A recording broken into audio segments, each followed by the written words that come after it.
Xüsusən də bilirsiniz ki, subhanallah, bu günləri belə bir fikir yayılıb ki, mənə görə, bu mənə görə məsələsi müsibət həqiqətən. Mənə elə gəlir, bu belə deyilmi? Bu buzuna yaxşı olmazmı? Demək istəyirəm ki, bu 4 məsələnin qarşısında, müqabilində bütün fikirləri qoymaq lazımdır kənara.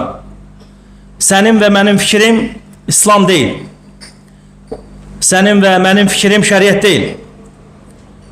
Bizə görə bu cür olmalıdır ki, səmi'nə və ata'nə, eşitdik və itaət etdik. Eşitdik və iman etdik.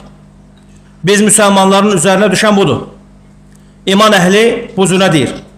İz qalə ləhu rabbuhu əslim, qalə əsləmtu li rabbil aləmin. Bir zaman Peyğəmbər İbrahim aleyhisselam haqqında Allah subhanahu teala buyurur ki, bir zaman Rabbi ona təslim ol dedi. O da dedi ki, təslim oldum aləmlərin Rabbi olan Allaha. Əsləmtu li rabbil aləmin. Fikir verin. Təslim oldum, tabi oldum aləmlərin Rabbi olan Allaha.